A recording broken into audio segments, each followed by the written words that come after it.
Let's bring in Alan Blinder. He's the former vice chairman of the Federal Reserve.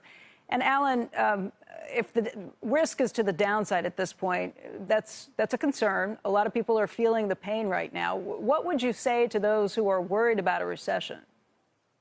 You know, frankly, I think in contrast to most of those forecasters Steve was speaking about, a recession is pretty likely.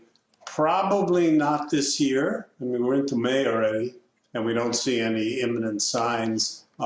Probably fairly likely next year, I would think. I don't mean 89% probability, but, you know, maybe 50, 60% probability, but hopefully a mild one. You know, a recession is negative growth.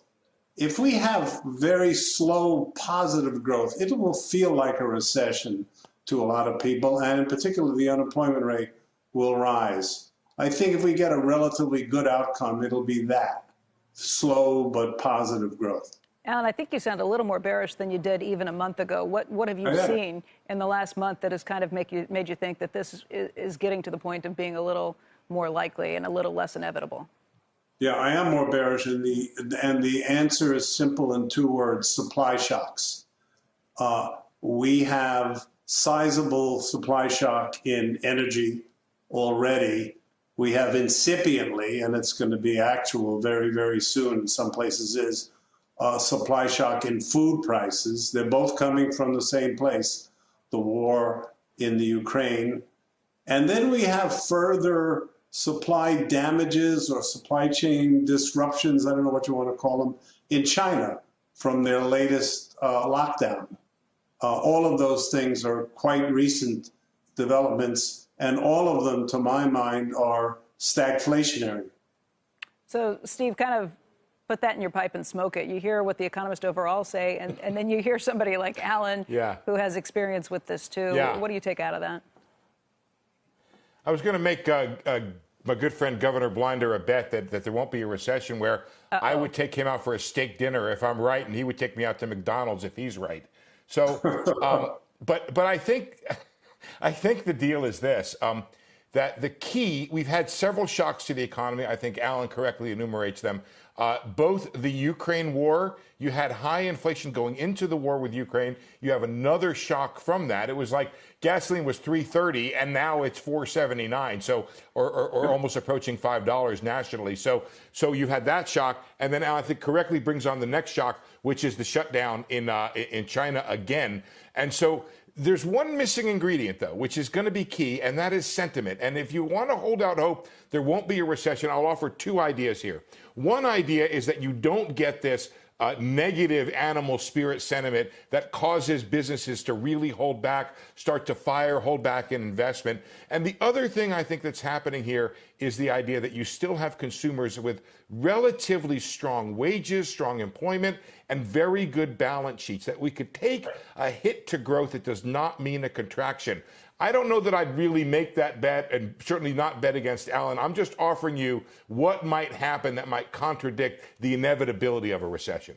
Hey, Alan, Look, it's not like I relish a recession. And I think one big positive factor, you sort of just touched on it, Steve, is the large cash hoard that American consumers have built up and still have, that can tide them over bad times. The only thing I'll push back on that, Steve, is, look, you've got a situation where the cash came in because the federal stimulus was there. We're not going to be getting that anymore. And you've got the idea that real wages, while we've seen increases in wages, real wages are down because inflation is outpacing the wage gains. And that's got to have an impact at some point. Becky, hot off the CNBC Economics Department calculation presses is the following number. When I look at the total amount of wages and salaries paid year-to-year growth, it's up 12%. You are 100% correct. Individually, on average, people's wages are not rising with inflation.